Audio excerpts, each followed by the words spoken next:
नवरात्रों में आपने देखा होगा घर घर में कन्याएं आमंत्रित की जाती हैं, उनके पैर धोए जाते हैं, उन्हें भोजन कराया जाता है और कुछ दक्षिणा भी दी जाती है। पर क्या यह केवल परंपरा है या इसके पीछे कोई गहरी आध्यात्मिक भावना है?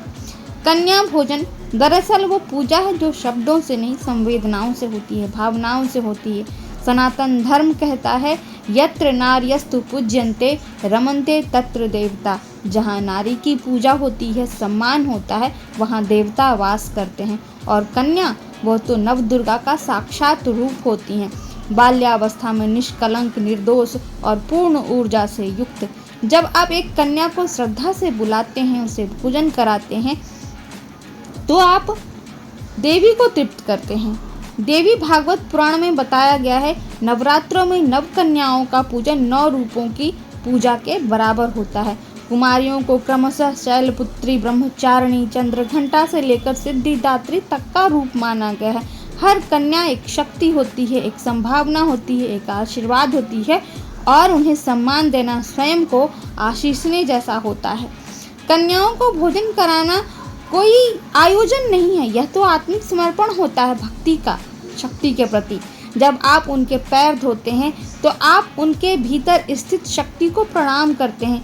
जब आप उन्हें चना, हलवा, पूरी परोसते हैं तो वह भोजन केवल अन्न नहीं रहता, वह आहुति बन जाता है आपके जीवन की मंगल कामना के लिए।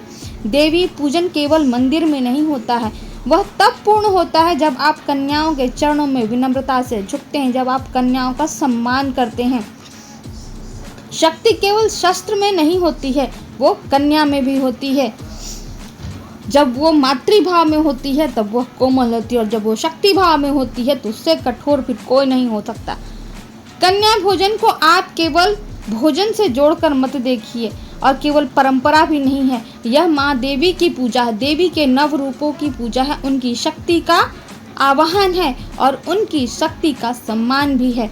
तो आप सब भी अपने अपने घरों में जब भी कन्या पूजन करें तो एक परंपरा की तरह न निर्वाह करें, बल्कि उसके पीछे के रहस्य को जानिए, समझिए और कन्याओं को माँ दुर्गा का रूप समझकर सम्मानित कीजिए, उन्हें पूजित कीजिए।